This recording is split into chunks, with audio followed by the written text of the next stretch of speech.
What team do you know that comes to a city for an exhibition game, goes to the IWK to visit sick kids, runs a hockey camp after practice at the rink, does a Q&A with but here's the thing, dudes. I'm not even talking about Sid. The Pittsburgh Penguins. Like, Sid was off doing his other thing, but the Penguins, the other players, went to the IWK, did a Q&A at Cole Harbor Place with some of the fans. Did what else did they do? Oh yeah, they ran that hockey camp. Yep. Dudes, that is a special. I don't even want to say hockey player. That is a special human being. Organization as a whole. That is a special organization. Yeah. They're not even hockey. Think of sports. Yep.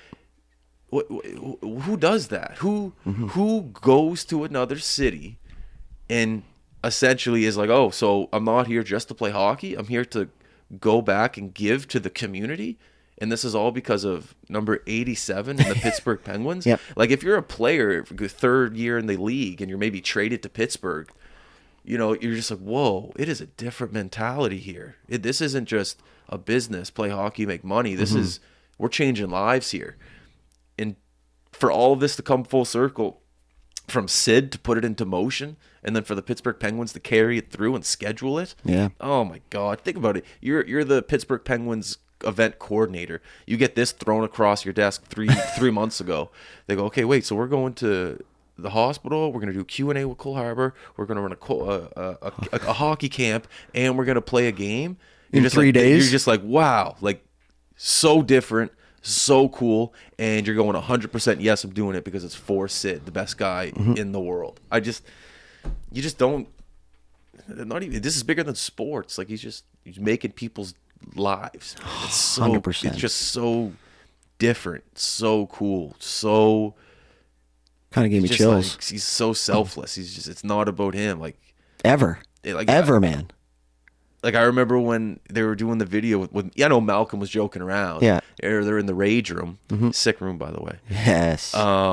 He goes, do they know I'm here? Like, tell them Malcolm. If you look at Sid just puts his head down because he's like embarrassed because he's like, he's right.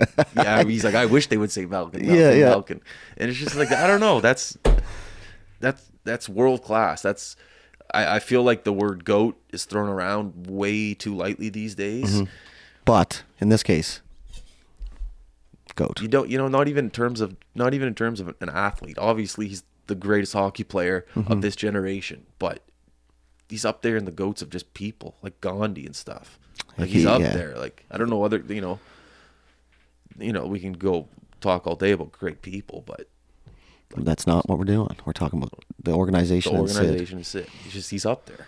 He's top notch, man. I think if he could have it any way at all, he wouldn't be in the limelight. Like, he knows that he's the best, and he always has. But like you said, he's like kind of like, oh shit, like he's right. Like, like Letang's here and Jari's here and all those guys, and he's just like, man, if I could have it my way, I'd stay out of the limelight. But you want to talk about a guy who's in the limelight all the time. I know I just said that word 15 times, and he just, he's never got caught up in anything negative. Nothing he does is for him. Like you said, it's absolutely wild. And these guys were only here for a few days, dude. It would have been just as easy to come, do a couple pregame skates, have the crowd there, maybe sign some sticks, get a couple pictures, and fuck off and do your thing, right? Like, but they didn't. They were in the community. And this is just how being a professional is so much different than your average amateur athlete. Like, yeah, don't get me wrong, when we played junior, we went to schools and shit, but it's like, that's not the same, man. Like, these guys are the busiest athletes in the world right now, and for them to rip on a flight, come here,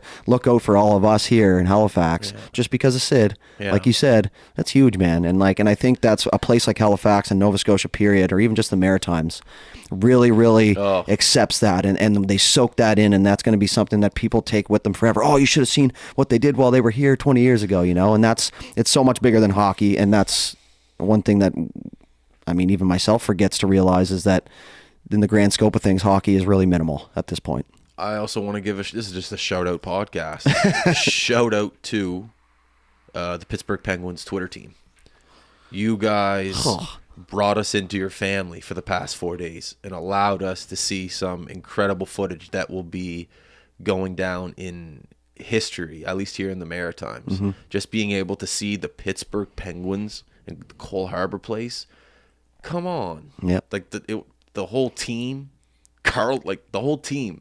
Like Malkin, the guy from Russia, is in Sid's backyard. Cole Harbor. Sid and Malkin have been friends for 20 years. Yep. And now Malkin finally got to come here and skate at a rink where Sid grew up 2 minutes down the road. Like, I don't know. It's just shout out to the Pittsburgh Penguins Twitter team. You guys, I don't know if you can win Emmys or Through for that. Twitter, but man, if you could, you guys deserve one.